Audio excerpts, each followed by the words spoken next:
நான் ஏற்கனவே சொன்னது போல் ஒரு முதிர்ச்சி உண்டு, மன்னிக்கும் குணம் உண்டு. மற்றவர்கள் செய்யக்கூடிய தவறுகளை பெரிதாக இவர்கள் எடுத்துக் கொள்வதில்லை. ஏன்னா இந்த ராசியாதிபதி குரு தன்னிடம் இருக்கக்கூடிய விஷயங்களை, வித்தைகளை இவர்கள் எடுத்து மற்றவர்களுக்கு கொடுத்து மகிழ்வித்து மகிழ்வார்கள் அப்படின்னு சொல்லலாம். தனக்குன்னு பெருசா எதையும் இவர்கள் வைத்துக் கொள்ள மாட்டார்கள். என்னுடைய கணவர்கிட்ட கிடைக்கவில்லை அப்படின்னு மனசுக்குள்ளாரையே இவர்கள் தேக்கி வைத்துக் கொள்வார்கள். தங்களுக்கு ஒரு விஷயம் பிடிக்கவில்லை அப்படின்னா அதனை யார் எப்பொழுது எப்படி கட்டாயப்படுத்தினாலும் அதற்குள் இவர்கள் இறங்க மாட்டார்கள். இது இரட்டை தன்மையை வெளிப்படுத்தக்கூடிய ராசி அப்படிங்கிறதுனால அந்த டபுள் மைண்ட் அப்படிங்கிறது இவர்களிடம் உண்டு.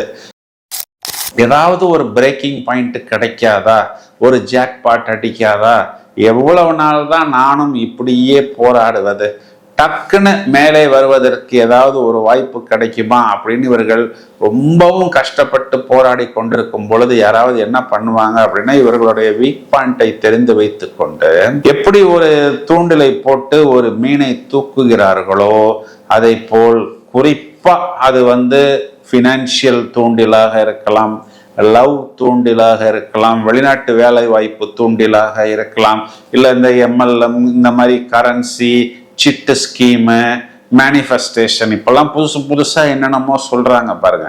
இவர்களுடைய வீக் பாயிண்டை தெரிந்து கொண்டு ஒரு தூண்டிலை போட்டு அதுல ஒரு சின்ன ஒரு புழுவையோ இல்லை ஒரு பொறியையோ ஏதோ ஒன்றை வைத்து மொத்தமாக இவர்களை ஒரு திமிங்கிலமாக அவர்கள் தூக்கி விடுவார்கள்.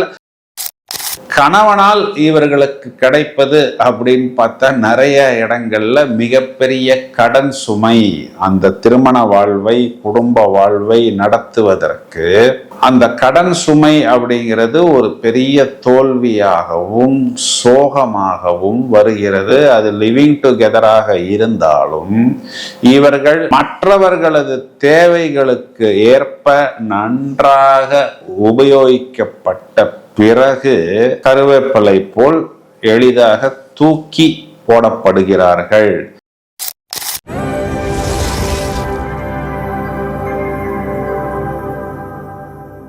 ஹலோ ஃப்ரெண்ட்ஸ், இந்த பதிவில் மீனராசி சகோதரிகளுடைய லைஃப் ஸ்டைல் என்ன, எதற்காக யார் அவர்களை எங்கே திட்டுகிறார்கள், அவர்களுக்கு என்ன சொல்யூஷன் போன்ற விஷயங்களை விவரமாக காண இருக்கிறோம்.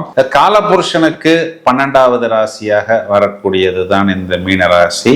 எந்த ஒரு விஷயமாக இருந்தாலும் அதற்காக கொஞ்சம் அதிகம் காத்திருக்க வேண்டும். இந்த ராசியை சொல்றோம் அப்படின்னா மேஷத்திலிருந்து நாம் தொடங்கி 12வது ராசி வரை இவர்கள் கொஞ்சம் காத்திருக்க வேண்டும். அதற்காக காத்திருந்து ஒரு முதிர்ச்சி, மெச்சூரிட்டி அப்படிங்கிறது உங்களுக்கு சின்ன வயசுலேயே அதிகம் கிடைத்து விடுகிறது. இதுல என்னன்னா இந்த ராசிங்கிறது ராசி பட்டியல்ல வேணா கடைசியாக கொடுக்கப்பட்டிருக்கலாம்.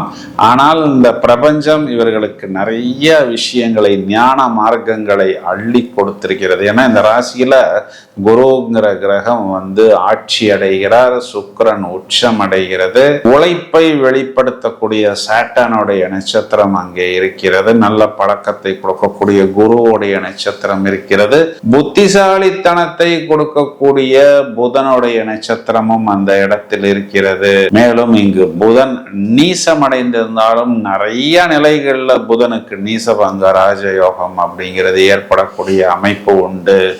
இதையும் தவிர ஒரு சகோதரி மீனராசி அப்படிங்கிறத எளிதாக கண்டுபிடித்து விடலாம். இவங்க பேரெல்லாம் அதிகம் இப்போ இந்த தேவகி, தேவன்யா இந்த மாதிரி பேரெல்லாம் வரும், இல்லைன்னா சீல வரும். இப்போ இந்த சித்தாரா, சிந்தியா, சால, சந்தியா இந்த பெயர்கள் எல்லாம் மீனராசியில் வரக்கூடியதுதான். ஒரு சிலவங்களுக்கு தூ அப்படிங்கிற எழுத்து அந்த காலத்துல எல்லாம் பார்த்தா துர்கா தேவின்லாம் பேர் வைப்பாங்க. ஸோ நம்ம ஈஸியா கண்டுபிடித்து விடலாம். இவர்கள் நான் ஏற்கனவே சொன்னது போல் ஒரு முதிர்ச்சி உண்டு, மன்னிக்கும் குணம் உண்டு. மற்றவர்கள் செய்யக்கூடிய தவறுகளை பெரிதாக இவர்கள் எடுத்துக் கொள்வதில்லை.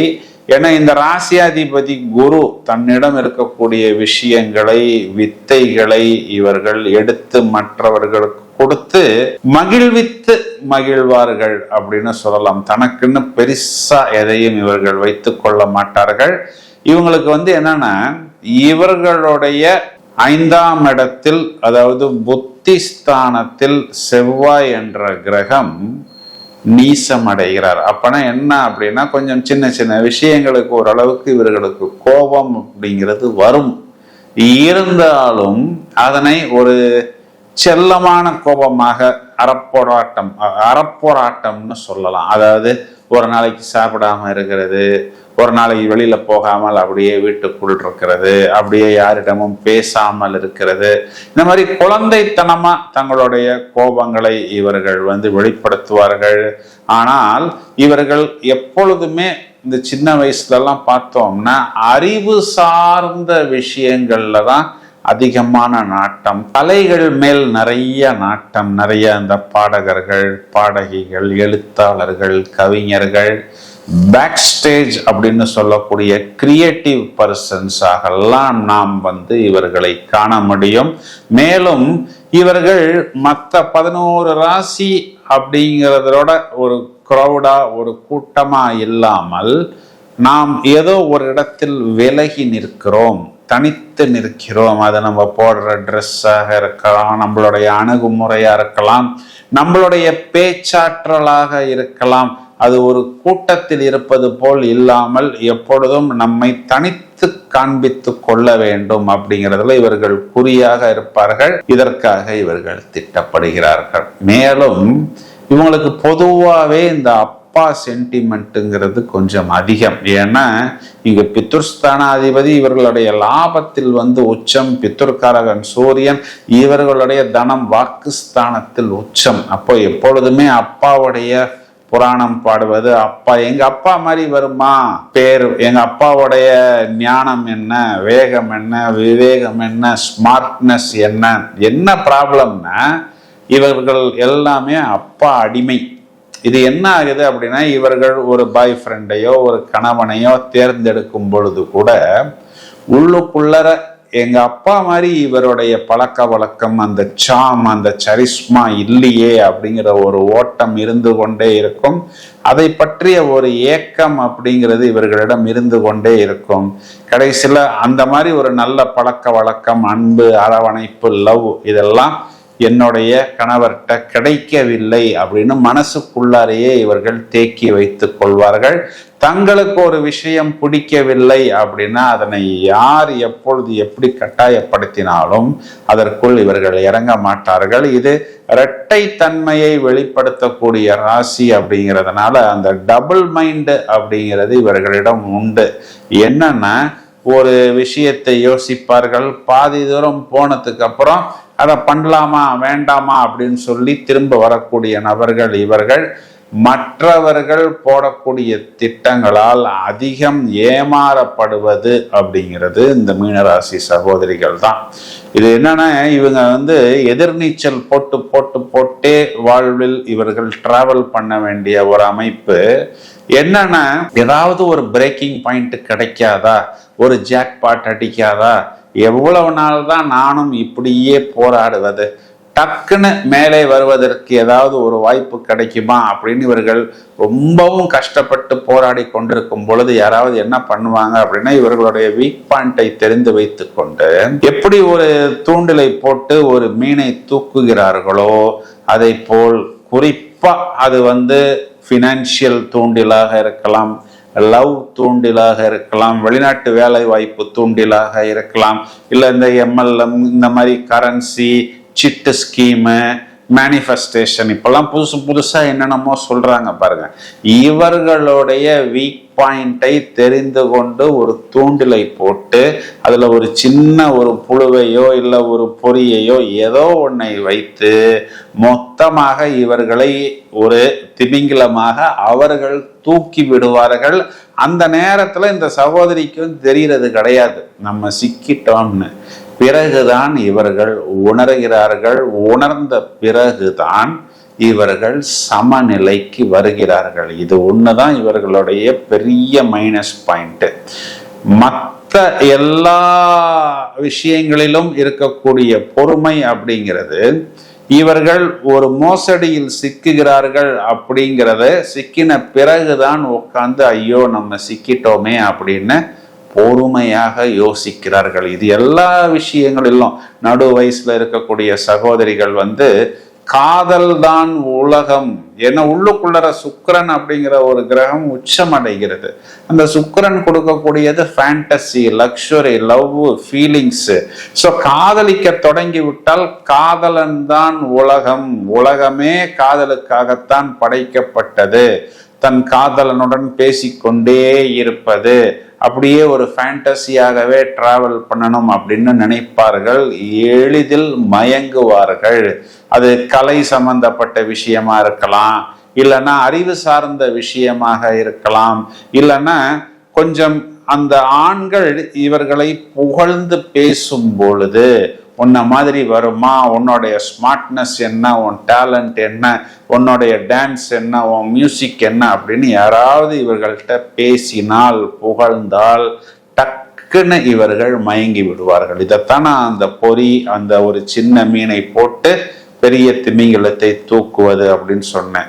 ஒரு பெண் என்ன பண்றாங்க, இந்த மீனராசியை சேர்ந்த பெண் அப்படின்னா, தனித்துவமாக எல்லா விஷயத்திலும் ஒரு பாதையை இவர்கள் வைத்து கொள்ள வேண்டும். எப்பொழுதும் நாம் அறிவு சார்ந்த விஷயம், அது காதலாக இருந்தாலும் அதிலும் அறிவு சார்ந்த விஷயமாக இருக்க வேண்டும் அப்படின்னு சொல்லி வித்தியாசமான சில விஷயங்களை எதிர்பார்ப்பார்கள். ஆனா என்னன்னா இவர்கள் திருப்தி அடைவதில்லை. பொதுவா நிறைய இவர்கள் ஃபேஸ் பண்ணக்கூடிய கம்ப்ளைண்ட் இதுதான். மீனராசி பெண்களுக்கு கலத்திர ஸ்தானத்தில் சுக்கிரன் நீசம், ராசியில் சுக்கிரன் உச்சம், 7ஆம் இடத்தில் புதன் அப்படிங்கிறவர் என்ன பண்றாருன்னா உச்சம். இந்த 7ஆம் இடம்ங்கிறது கால புருஷனுக்கு 6ஆம் இடம். அப்போ தாம்பத்திய வாழ்க்கை அப்படிங்கிறது இவர்களுக்கு பெரிதாக திருப்தி கணவனால் கிடைப்பது கிடையாது. கணவனால் இவர்களுக்கு கிடைப்பது அப்படின்னு பார்த்தா நிறைய இடங்கள்ல மிகப்பெரிய கடன் சுமை. அந்த திருமண வாழ்வை, குடும்ப வாழ்வை நடத்துவதற்கு அந்த கடன் சுமை அப்படிங்கிறது ஒரு பெரிய தோல்வியாகவும் சோகமாகவும் வருகிறது. அது லிவிங் டுகெதராக இருந்தாலும் இவர்கள் மற்றவர்களது தேவைகளுக்கு ஏற்ப நன்றாக உபயோகிக்கப்பட்ட பிறகு கருவேப்பிலை போல் எளிதாக தூக்கி போடப்படுகிறார்கள், ஏமாற்றி விடப்படுகிறார்கள் அப்படின்னு நிறைய மீனராசி சகோதரிகள் இந்த பிரச்சனையை சந்திக்கிறார்கள். இதைத்தான் தூண்டிலில் சிக்கும் மீன். அது வயதை அனுசரித்து அந்த தூண்டிலில் இவர்கள் சிக்கிக் கொள்கிறார்கள். ஏன் அப்படின்னா கணவனாக இருக்கலாம் அல்லது இவர்களுடைய துணைவராக இருக்கலாம். முதலில் மென்மையாகத்தான் இவர்களை அணுகுவார்கள். அணுகிய பிறகுதான் அந்த துரோகத்தை இவர்கள் உணர்கிறார்கள். மேலும் நிறைய குடும்ப பாரம், அந்த திருமண வாழ்வு, அந்த மாமியாருடைய குடும்ப பாரம், மாமனாருடைய குடும்ப பாரம் எல்லாத்தையும் இவர்கள் தலையில் கட்டிவிடுகிறார்கள். அதையும் மீறி அந்த குடும்ப வாழ்வை இவர்கள் நடத்துவது அப்படிங்கிறது ஒரு பெரிய சேலஞ்ச். இவர்களுடைய உழைப்புக்கும் இவர்களுடைய புத்திசாலித்தனத்துக்கும் தேவையான அந்த அங்கீகாரம் அப்படிங்கிறது இவர்களுக்கு கிடைப்பதில்லை.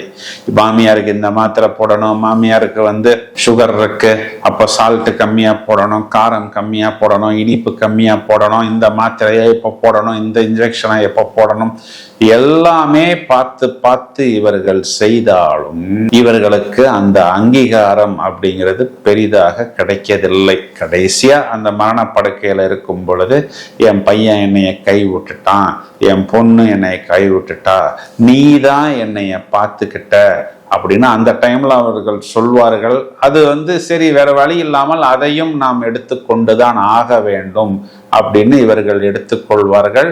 இவர்களுடைய 2ஆம் இடம் வாக்குஸ்தானம், குடும்பஸ்தானத்தில் சாட்டர்ன் அப்படிங்கிறது நீசம். இங்கு கடனை கொடுக்கக்கூடிய சூரியன் உச்சம். அதனால் ஒரு கடன் சுமை அப்படிங்கிறது இவர்களுக்கு ஏற்படுகிறது. இவர்கள் 3ஆம் இடம் சொல்லக்கூடிய வெற்றி ஸ்தானத்தில் சந்திரன் என்ற கிரகம் உச்சம். அப்போ இந்த வெளியூர் வெளிநாட்டு பயணம் இதுக்கெல்லாம் போய் ஒரு நல்ல பொருள் தேடக்கூடிய அமைப்பு அப்படிங்கிறது மீனராசி சகோதரிக்கு உண்டு. இவர்களுடைய 4ஆம் இடம் அப்படிங்கிறது இவர்களுடைய இடம், பூமி, சொத்துக்கள் சம்பந்தப்பட்ட விஷயம். இந்த 4ஆம் அதிபதி புதன் அப்படிங்கிறது இவர்களுக்கு 7ஆம் இடம், காலபுருஷனுக்கு 6ஆம் இடம். ஒரு மிகப்பெரிய கடன் சுமைக்கு பிறகுதான் அந்த இடத்தை வாங்குவது, அந்த பூமியை வைத்து கொள்வதற்கே ஒரு பெரிய கடன் சுமையை இவர்கள் சுமக்க வேண்டிய ஒரு சூழ்நிலை ஏற்படுகிறது. இவர்களுடைய புத்திரஸ்தானத்தில் இவர்களே போய் உச்சமடைகிறார்கள். இவர்களுடைய புத்திரஸ்தானத்தில் இவர்களே போய் உச்சமடைகிறார்கள் அப்படின்னா என்ன அர்த்தம்னா, அந்த குழந்தைகளை செட்டில் பண்றதுக்கு, அந்த குழந்தைகளை வெளியூருக்கு வெளிநாடுகளுக்கு அனுப்புவதற்கு, அவர்களுக்கு தொழில் அமைத்து கொடுப்பதற்கு என்ன கடனாக இருந்தாலும் அதனை இவர்கள் வாங்குவதற்கு தயங்குவதே இல்லை. ஆனா பின்னாடி அந்த குழந்தைகளால் கிடைக்க வேண்டிய பாக்கியம் அப்படிங்கிறது இவர்களுக்கு நிறைய இடங்களில் ஒரு கேள்விக்குறியாகத்தான் இருக்கிறது. 6ஆம் அதிபதி சூரியன் 8ஆம் இடத்தில் நீசமாக இருந்தாலும் இந்த 6, 8ங்கிறது சில நேரங்கள்ல இவர்களுக்கு ஒரு எதிர்பாராத திடீர் ஜாக்பாட் அப்படிங்கிறது கிடைக்கிறது. நிறைய மீனராசி சகோதரிகள் எல்லாம் பார்த்தோம்னா இந்த டீச்சிங் ப்ரொஃபஷன், கவர்மெண்ட், உயர்நிலை, உயர் பதவி, மெடிக்கல் ப்ரொஃபஷன்ல எல்லாம் நாம் இவர்களை பார்க்க முடியும். மேலும் இவர்களுடைய 6ஆம் இடம்ங்கிறது இவர்களுடைய சத்ருஸ்தானம். அந்த சத்ருஸ்தானத்தில் கேதுவோடைய கிரகம் அப்படிங்கிறது அந்த இடத்தில் இருக்கிறது. அதனால் இந்த மெடிசன் எடுத்துக்கொள்ளும் பொழுதெல்லாம் மீனராசி சகோதரிகள் ரொம்பவும் கவனமாக இருக்கணும். இவர்களுடைய பாக்யஸ்தானம் காலபுருஷனுக்கு 8ஆம் இடம். இவர்களுடைய பாக்யாதிபதி செவ்வாய் இவர்களுக்கு பித்ருஸ்தானாதிபதியாக இவர்களுடைய லாபஸ்தானத்தில் நிற்பதால் அப்பா மேல் இருக்கக்கூடிய பற்று, இடம், பூமி, சொத்துக்கள் வாங்குவது இதெல்லாம் இவர்களுக்கு கை கொடுக்கும். இவர்களே ஜீவனாதிபதியாக வருகிறார்கள். 10ஆம் வீட்டுக்கும் இவர்களே அதிபதியாக வருகிறார்கள். இந்த ஜீவனாதிபதி 5ஆம் வீட்டில் போய் உச்சம். அதுதான் நான் ஏற்கனவே சொன்னேன். இவர்களுடைய உழைப்பு, வருமானம், வெற்றி எல்லாமே பூரணமாக குழந்தைகளுக்குத்தான் போய் சேர்கிறது. இவர்களுடைய லாபம் அப்படிங்கிறது 8ஆம் இடத்தில் உச்சம். அந்த 8ஆம் இடம்ங்கிறது காலபுருஷனுக்கு 7ஆம் இடம். அப்போ பூரணமாக இவர்களுடைய லாபம் எல்லாமே திருமணம், லைஃப் பார்ட்னருக்காக செலவு செய்யப்படுகிறது. ஏன்னா இவர்களுடைய லாபாதிபதியே விரையாதிபதியாகவும் லைஃப் பார்ட்னருக்காகவும் அவர்களுடைய குடும்பத்துக்காகவும் செலவு செய்யப்படுகிறது. இந்த மாதிரி ஒரு டிராக்கில் போனால்தான் 99% இவர்களுக்கு திருமண வாழ்க்கைங்கிறது டிராவல் ஆகிறது. இல்லைன்னா அந்த திருமண வாழ்வை முறித்து கொள்ள வேண்டிய ஒரு சூழ்நிலையைத்தான் நிறைய மீனராசி சகோதரிகள் சந்திக்கிறார்கள். இதனால் இவர்கள் நிறைய திட்டப்படுகிறார்கள். இப்போ என்ன பண்ணணும் அப்படின்னா, மீனராசியை பொறுத்தவரை உள்ளுக்குள்ளே இருக்கக்கூடிய அந்த சுக்கிரன், உச்ச சுக்கிரன் இவர்களை தூண்டிக்கொண்டே இருக்கும், மனதை அலைப்பாய வைக்கும். எப்படின்னா, இந்த மியூசிக் டான்ஸுக்கு போகலாம், இந்த கிளாஸுக்கு போகலாம், இந்த பாட்டு கிளாஸுக்கு போகலாம். பாட்டு கிளாஸுக்கு போகலாம், ஆனால் என்ன பண்ணுவாங்க அப்படின்னா, அங்கே இருக்கக்கூடிய ஒரு நபர், ஒரு ஆண் என்ன பண்ணுவாங்க அப்படின்னா, இவர்களை அப்படியே புகழ்வது போல் புகழ்ந்து தட்டி கொடுத்து ஒரு தூண்டிலை போட்டு அவர்களது தேவைக்கு இவர்களை உபயோகித்து கொண்டு பிறகு இவர்களை கழட்டி விடுவார்கள். இதனை மீனராசி சகோதரிகள் உணர்ந்து கொண்டால், தூண்டிலில் வலையில் நாம் சிக்காமல் இருந்தால், மனதை கட்டுப்படுத்தினால், யோகா, மெடிடேஷன், தியானம் போன்ற ஞான மார்க்கங்களில் இவர்கள் டிராவல் செய்தால், அங்கீகரிக்கப்படாத விஷயங்களை ஏற்றுக்கொள்ளாமல் எதுவாக இருந்தாலும் அது முறையாக அங்கீகரிக்கப்பட்ட பிறகுதான் நாம் அவருடன் பயணிக்க வேண்டும்னு இவர்கள் முடிவு பண்ணினால் 99% of the problems will be solved. மேலும் இவர்கள் தங்களது மனதை கட்டுப்படுத்தி கொள்வதற்கு குறிப்பா மஞ்சள் புஷ்பராகம் அணிந்து கொள்வது, குரு வழிபாடு செய்வது, யோகா, மெடிடேஷன், தியானம் போன்ற விஷயங்களில் ஈடுபடுவது, பின்னாளில் இவர்கள் இந்த உணவுக்கு அடிமையாகி குறிப்பா இந்த மன அழுத்தம் இந்த மாதிரி லைஃப்ல ஏற்படக்கூடிய ப்ராப்ளம்ஸ்னால உடல் பருமன் அதிகமான உணவு எடுத்து, விரக்தியில் அதிகமான உணவு எடுத்துக்கொண்டு உடல் பருமன் போன்ற பிரச்சனைகளையும் கூட இவர்கள் சந்திக்கிறார்கள். இதற்கு பவளம் அப்படிங்கிற ஒரு ரத்தினத்தை அணிந்து கொள்வதன் மூலமும் தொடர்ச்சியாக முருகன் வழிபாடு செய்வதன் மூலமும் இவர்கள் நிறைய பிரச்சனைகளிலிருந்து, குறிப்பா உடல் சார்ந்த பிரச்சனைகளிலிருந்து தங்களை பத்திரப்படுத்தி கொள்ளலாம். மேலும் இவர்கள் நம்பர் 3, நம்பர் 9 இந்த 2 எண்களையும் லக்கி எண்களாக உபயோகிப்பது, எல்லோ அண்ட் ரெட் இந்த 2 வண்ணங்களையும் லக்கி கலர்ஸாக உபயோகிக்கும் பொழுது நிறைய விஷயங்கள் இவர்களுக்கு அனுகூலமாகவும் இவர்களுக்கு ஐஸ்வர்யமாகவும் வரும் அப்படின்னு சொல்வதுதான் நிதர்சனமான உண்மை. இந்த பதிவை உங்களது நண்பர்களுக்கும் உறவினர்களுக்கும் ஷேர் செய்யுங்கள். தொடர்ந்து இணைப்பில் இருங்கள். வாழ்த்துக்கள். Thank you friends.